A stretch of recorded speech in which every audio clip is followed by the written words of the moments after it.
चाचा, अब की बारी सदात प्रथम से जिला पंचायत सदस्य पद के प्रत्याशी गौरी शंकर सोनकर।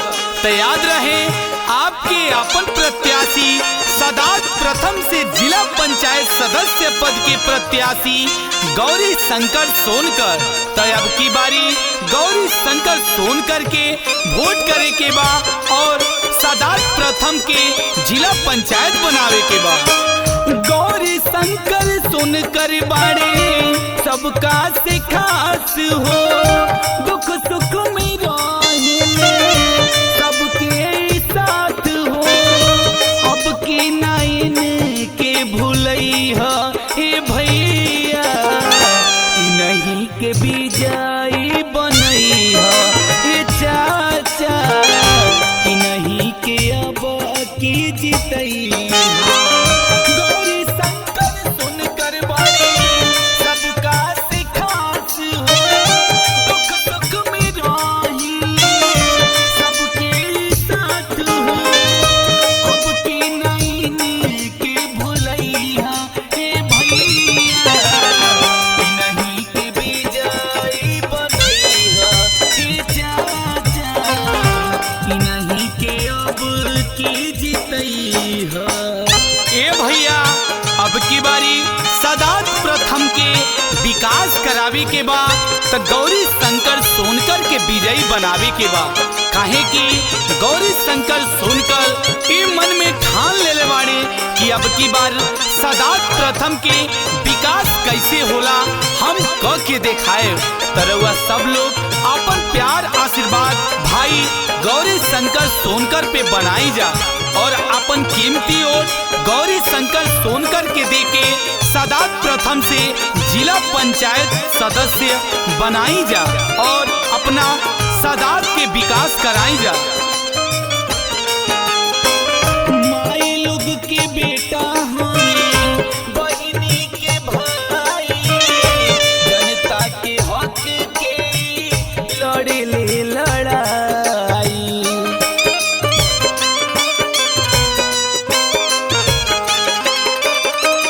माई लोग के बेटा हमें, बहिनी के भाई, जनता के हक के लड़ी ले लड़ाई। नाला नाली रोड चक रोड चमकई है, कई के विकास सबके देखई, नहीं के अपन बनैया हे भैया। गौरी शंकर सुन करे के जीतैया हे चाचा, गौरी शंकर सुन करे के जीतैया। गरीब के मसीहा गौरी शंकर सोनकर, सुख दुख में साथ देवे वाला आपके अपन प्रत्याशी गौरी शंकर सोनकर। तो ये भैया देखी, अगर रउआ के कौनो प्रकार के दिक्कत होता तो हमरा ये नंबर पे संपर्क करी 9695 022 590 और दूसरा नंबर बा 9670 34 34 98। तो रउआ सब लोग कब्बो कौनो टाइम अपना भाई के याद कर सकेली जा और आज ये परिस्थिति में रउआ सब लोग के सपोर्ट के जरूरत बा और अब की बारी गौरी शंकर के वोट करके अपना सदात प्रथम से जिला पंचायत सदस्य बनाई जा। तो याद रहे आपके अपन प्रत्याशी, आपके अपन भाई, आपके अपन बेटा गौरी शंकर सोनकर। छोट बड़े सब करे भैया करिले समान हो, सदात पंचायत में फसल इनके जान हो।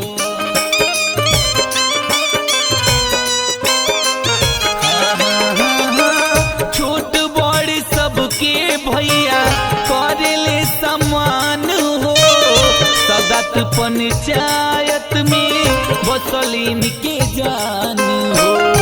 जगे जगे गुजरता के नहीं किनारा, बड़े गरीब लोग के ये सहारा, एक हो के सब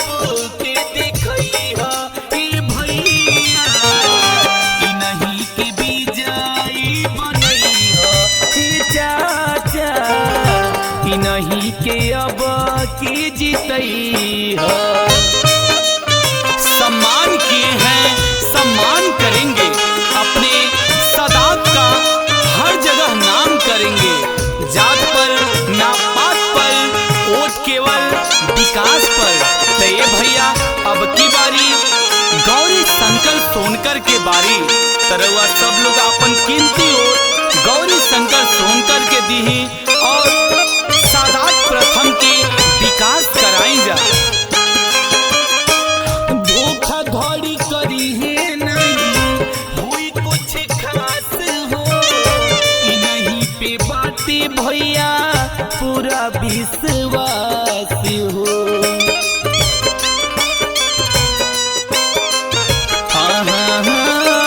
धोखाधड़ी करी है नहीं, हुई कुछ खास हो, नहीं पे बातें भैया पूरा विश्वास हो।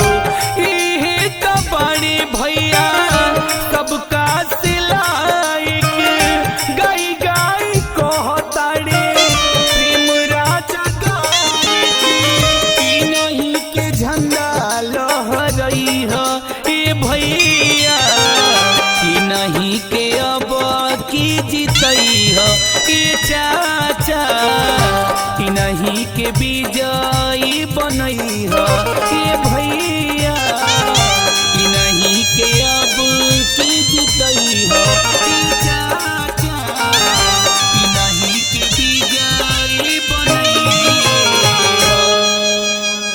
प्रचार रिकॉर्डिंग के लिए संपर्क करें Sai films Ramkola, Govind cinema hall के ठीक सामने। Mobile number 9956 82 70 48।